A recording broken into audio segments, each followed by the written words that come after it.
Sveiki atvykę iš Agrovizijos į Petraičių ūkį.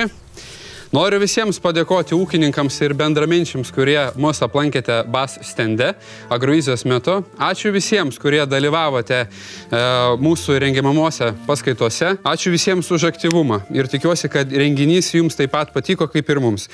Šiandieną yra antra rapsų kūlimo diena Petraičių ūkyje. Dabar vyksta rytiniai pasiruošimieji darbai iki kūlimo. Eime, apžiūrėsime, ką darome, ką ruošiamės ir važiuosime į laukus. Žiūrėsime, kaip kūlome rapsą ir pažiūrėsime kitas kultūras, kurios dar auga ir kurioms dar reikia mūsų priežiūros.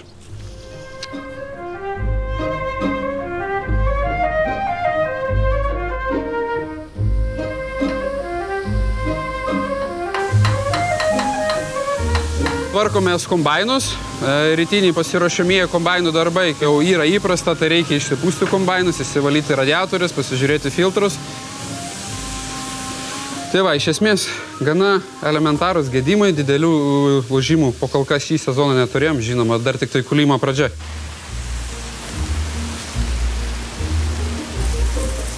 Pagrinde viską, spėjom viską tvarkytis, didžioji dauguma rapsų yra dar palikę nevalyto priekabose, o išvalytą va dabar tuoj pradėsim pilti. Einam pasižiūrėti, kaip tas darbas atrodo.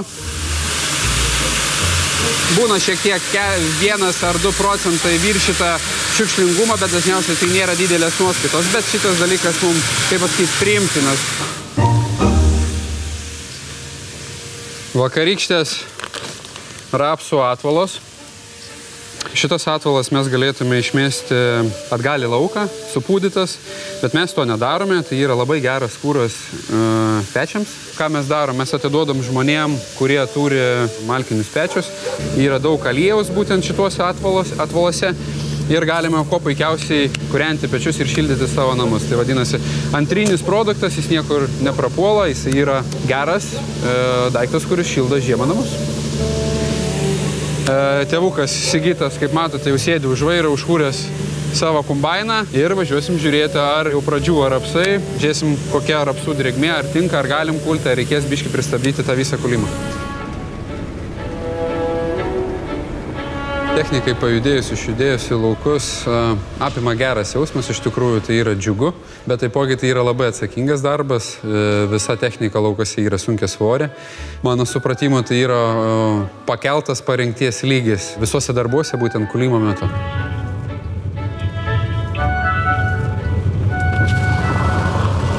Važiuojame laukus, pamatysim, kaip kūlasi rapsai. Dar pakeliui sustosim ir į žirnių lauką. Pamatysim dar kviečius ir cukrinius runkelius. Važiuojam, turim aplenkt kombainus.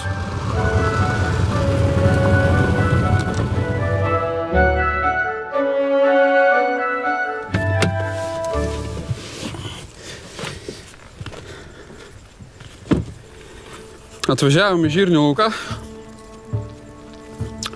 Einam pažiūrėsim, kaip atrodo, kaip mums sekėsi. Na, kaip čia dabar atrodo mūsų tie žirniai. Atėjus šiluma, viską labai greitai paspartina. Pažiūrėsim, kaip šitie žirniai mūsų atrodo. Iš tikrųjų, tai žirniai labai gražus. Šiais metais gana puikiai pavyko susitvarkyti su vabalais.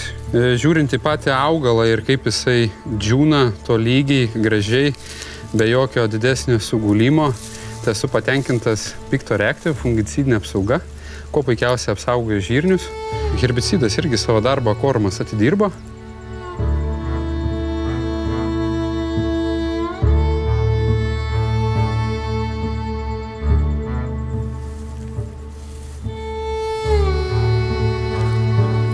Cukriniai runkeliai. Vienintelis darbas dabar, kuris juose beliko, tai fungicidinė apsauga. Pagrindas kovojam su viena liga, su rūdmarge dažniausiai. Ką šiai dienai turime, galim pasižiūrėti. Šiai dienai cukriniai runkeliai yra gražus. Porą savaičių atgal turėjome amarų infekcijas centriniuose lapeliuose. Savaitę atgal prieš pradedant rapsus kulti panaudotas fungicidas Reviona. Lygoms pradėjo splysti, naudoju sisteminį fungicidą Revistar XL.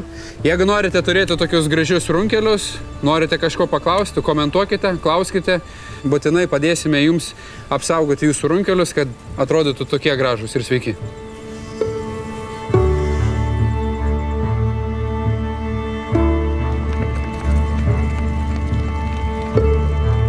Važiuojame į rapsų pasėlį, bevažiuodami į rapsų pasėlį galime pasižiūrėti, kaip atrodo žieminiai kviečiai. Darbai žieminiuose kviečiuose yra padaryti. Vaškinės barandos pradžia, galbūt vidurys vietomis. Dabar beliko sulaukti jų kūlimo.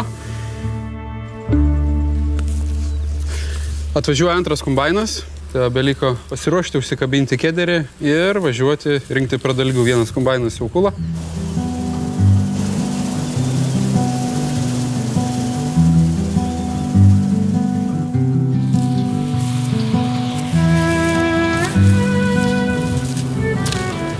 Taip atrodo mūsų žieminių rapsų kūlimas. Rapsai suguldyti į pradalgės, matote, kad jie neguli visiškai ant žemės, jie yra tam tikram aukštyje. Retai Lietuvoje sutinkamas rapsų kūlimo metodas, mums jisai patinka ir tinka, jau nemažai metų tą praktikuojame. Šitas kūlimo metodas iš tikrųjų iš lūpų į lūpas. Tėvo draugas pirmas pradėjo guldyti pradalgės pas mus aplinkui rajone. Pasižiūrėjom, kad jam neblogai sekasi, paprašėm pirmą kartą, kad jis pas mus paguldytų rapsą mūsų į pradalgės. Mums patiko ir nusprendėme, kad mums verta investuoti į šitą.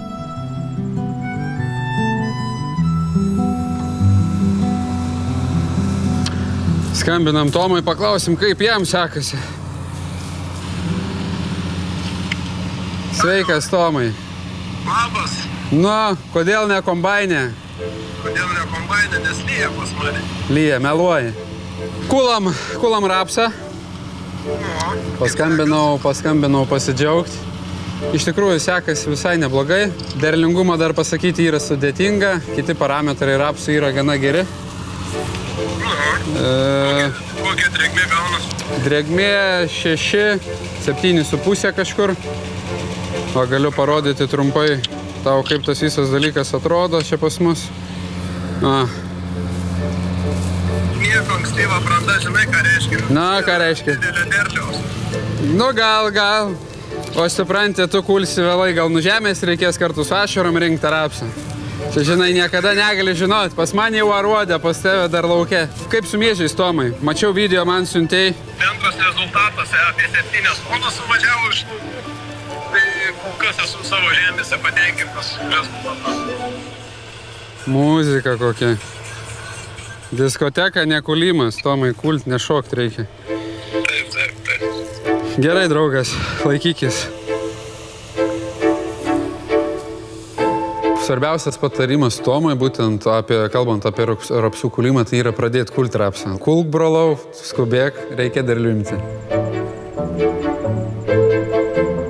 Kokie orai dabar vyrauja? Vyrauja labai permainingi orai, labai staigiai užkyla temperatūra, labai greitai atvėsta. Dar viskas priklauso nuo dievulio.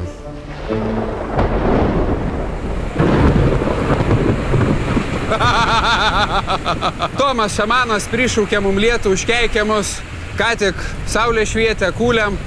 Dabar liko važiuoti pas Tomą žiūrėti, kaip jam sekasi kviečius kulti.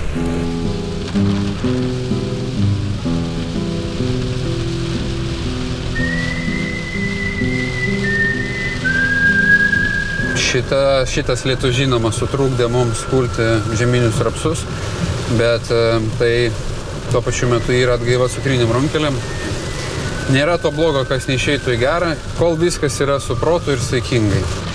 Žinoma, tos darbus lietus sutrukdo, bet dar nėra vėlu ir dar didelės žalos jisai nedaro. Rapsų valingumas 49,1, rapsų drėgmė 6,4. Rapsas tikrai neblogas. Teleportuojamės pas Tomą į kulimą. Kur aš čia papuoliu?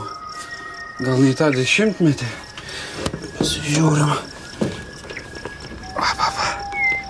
Butkų ūkis, Butkų. Atvykome į Butkų ūkį. Pasižiūrėsime, kaip jiems šiandieną sekasi žieminių kviečių kulimas. Einam ieško Tomo. Tomai!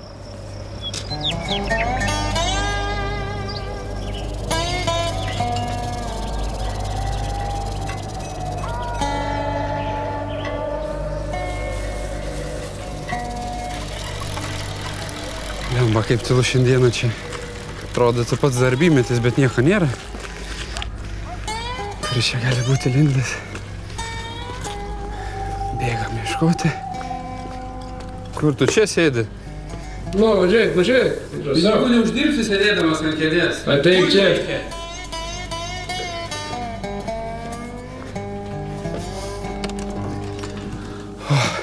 Spėjau dar.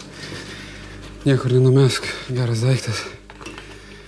Tik gal nelaiko atneša. Kaip laikaisi? Galvo, neberasiu tavęs. Ką darai, ko užsiemi? Dokumentacija šiokia tokia bandau vestis. Rezultatų susirašyti, žinai, man labai svarbu sverti viską ir ne iš piršto laužti. Kas vyksta laukose? Tai laukuose išvažiavo, kad kombainą į laukus. Brolis jau vieną kombainą užsėdęs yra kulėtuliu. Vadovauja komandai, tai matau pagal GPS, kad jie jau pradėjo kult. Tai važiuojam pasižiūrėti. Važiuojame laukus, kad nepavėluoti kulimą. Tai Taubučių miestelis, tai nuo šičia 20 km. Kiek dar hektarų liko kulti? Apie 280 hektarų.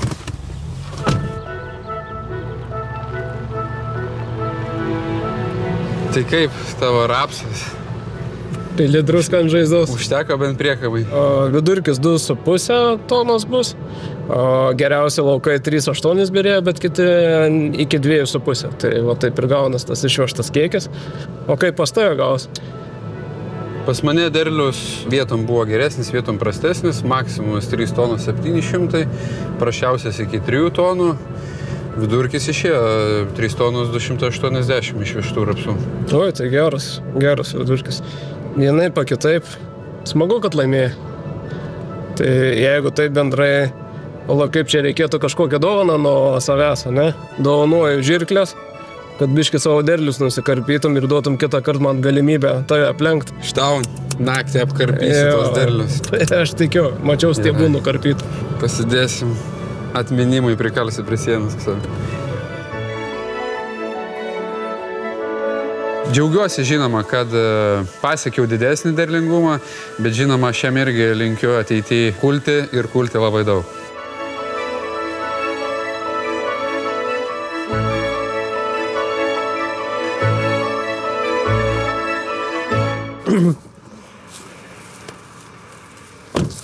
Tai va, atvarėm į lauką. Matai, komanda pradėjo spjauti viską.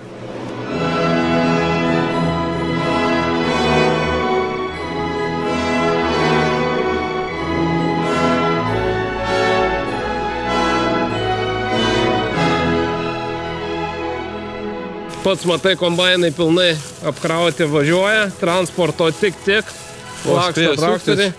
Pats nekali? Ne, pas mane yra alergija, tai aš to darbo negaliu daryti, bet kiti darbai viskas gerai. Pažiūrim, kad tiek čia atrodo šią dieną. Gintarinės spalvos yra, panašu, kad bus geros klasės.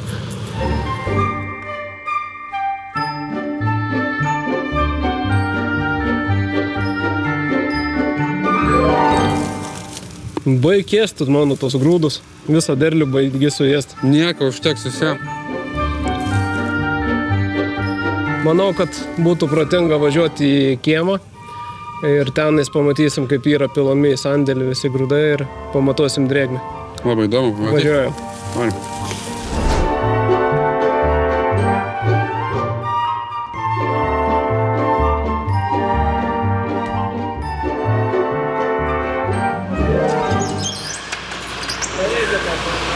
Kiek daug veiksmo pas Tomą. Į naują sandėlį pradeda grūdus pilti, visus jau užpylė.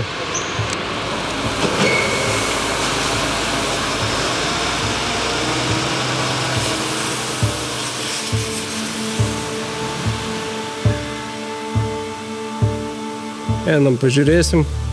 Drėgmę. Ar tu ėmėjai iš Agromiles grūdų drėgmės matuoklį? Mes tai vat pernai pasiėmėm. Neteko. Tai siūlau pasiimti, žinok, yra gerai. 16,7. Stabdyt nestabdysim kombainų. Baigtų ėstis tos grūdus, blemba. Saulėgražus, gaila? Saulėgražus. Gražus, tai tavo kviečiai. Ką galvoju, koks derlius bus? Nu, iš tikrųjų, nebaigiam dar kviečių kulti, bet svyruoja nuo 6,5 iki 7. Mūsų vidurkį tenkina ir labai esam patenkinti gautų rezultatų. Žinau, kad pas tave baigėsi javapjūtė. Visų laukų vidurkis 8 tonos 100 kg. Super, super. Džiaugiuosi ir aš už tai. Aš irgi džiaugiuosi. Mėly žiūrovai, ačiū, kad žiūrėjote mūsų serijas. Sezonas eina į pabaigą.